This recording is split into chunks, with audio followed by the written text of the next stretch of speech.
we just have now, just under 3 minutes until we get those exit poll results. Yeah. What will you be looking for? Okay, I've just kind of listed, I think, the 4 most important things. So let's go, obviously, with number 1, who's top? Of course, that's the first question that we'll be looking for. Do the Conservatives manage to stay top?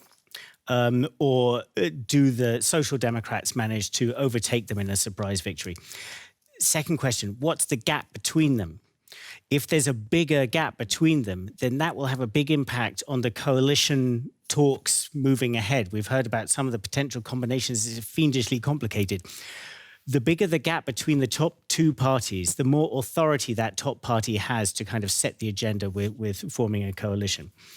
Third question, what's the gap between the Greens and the Free Democrats? So the Greens, of course, we've seen that they've put forward a chancellor candidate. They're one of the kind of 3 top runners. But the Free Democrats also, we just heard from Simon there, quite a powerful party, influential party, could be kingmakers. What's the gap between them? What's their relative power? That will be really important also for the horse trading over coalitions going forward. Final question, do the left party get into parliament at all? As we just heard from Hans there, there's this 5% hurdle that they have to get over. And they've been doing pretty badly. They've been close to that 5%. If they don't get in, that scrambles the arithmetic all over again. Yeah, well, we have just around 1:30 left. We're literally counting down the clock at this moment. So just remind our viewers, Richard, why this is really such a momentous election for Germany, why there's so much at stake here. Well, Angela Merkel is leaving office. And I mean, we just saw in our talk show with Max just earlier, anybody who was watching that, this is an election that's not just being watched in Germany, it's being watched around the world because Angela Merkel, I mean, she's been like 16 years in Germany. She's far and away the most experienced and powerful politician in Europe. Suddenly she's leaving the stage. Also, she has a global stature. And just think of it, 16 years in power, that's double the longest presidency that's permitted on the American system. So this kind of, 16 years in a democratic country is almost unprecedented. Leaving the stage, what happens next? It's a huge moment of uncertainty and a huge moment really setting the course for the next few years, not just in Germany, but in Europe. How do you think Angela Merkel is looking at these elections tonight? Well, didn't she say recently she's looking forward to having a nap? Yeah. So yeah, but she's thrown in her lot behind Armin Laschet, as we were just seeing in our reporting earlier. So she has kind of weighed in on the election in the last few weeks. Well, we are counting down, as you said, those are the important things to look at. We're going to get these exit poll results in just about 10 seconds now, and they'll give us a clearer picture, let's hope, because the last polls were very close. So let's take a look at what flashes up now.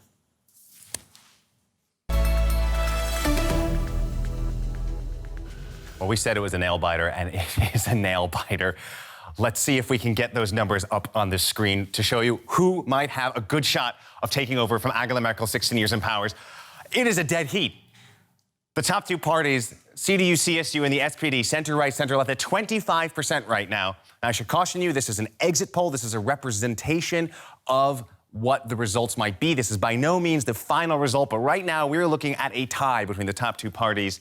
The Greens down to 15%, more than they did in 2017, but less than they were hoping for. And look down here, the left party just squeaks by, it looks like, to have any seats at all in the German parliament. This is this is where we are right now. We're gonna have a lot more updates. I think we should turn it right over. Sumi, what do you think? People are in the field, and we should hear what people are celebrating or not. Yeah, we're going to do that in just a second. I just quickly want to get your take on this, Richard, because this is exactly what you said. One of your points to look out for. How much of a difference is there so far, looking at the exit polls? Zero. Zero. If this is the result that we end up with at the end of this evening, this is going to be a very, very difficult situation to form a coalition. It really scrambles things. If both parties are on an equal footing, a huge number of questions raised, really, like, who has the advantage in trying to put together a government? This is a fascinating result, real basically political deadlock. And it does, as you said, really reflect the polls that we saw leading up to today. Yeah, it does. I mean, we've had a narrowing of the polls in recent days. There was this period a couple of weeks ago where Olaf Scholz and the Social Democrats overtook the Conservatives, and this was a big surprise. But things have tightened in recent days. So if this is borne out, then the polling, there are a lot of elections recently in many parts of the world where polling has been wide off the mark. If this is borne out, then the polling seems to have been pretty close on the money. really is remarkable, we should say. The two top parties, the center-left, center-right, really in a dead heat. We're going to go right to Michaela Küfner, who, as we said, is with the Conservatives. And Michaela, you were watching that big reveal on the screen at the election party of the Conservatives. Tell us what the reaction was there. It was absolutely static. It was a moment of disbelief.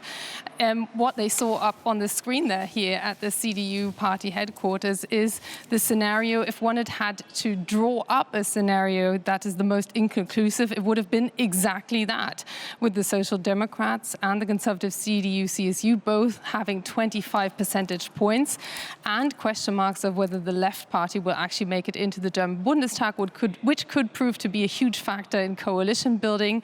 So very early days here. It clearly is a defeat for the Conservative CDU-CSU party. It's lost several percentage points. It's the worst result in its post-war history.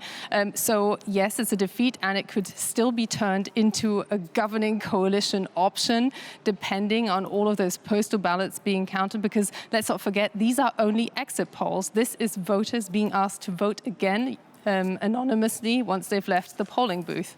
Yeah, that's right. We are still waiting for those first results that we're going to get, Michaela. But just quickly, I mean, so our viewers understand this, these results, if they stand, would essentially mean that we could still see Armin Laschet, of course, become the chancellor.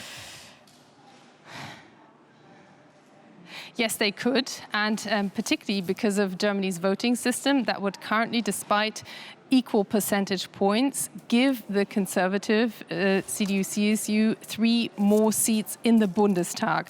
But at this point, it's way too imprecise to enter this into the formula and believe that this is actually a conclusive result. So a slight advantage still for the Conservative CDU-CSU, Angela Merkel's party, but a huge success for those Social Democrats who could still pull ahead. It's completely inconclusive at this moment in time.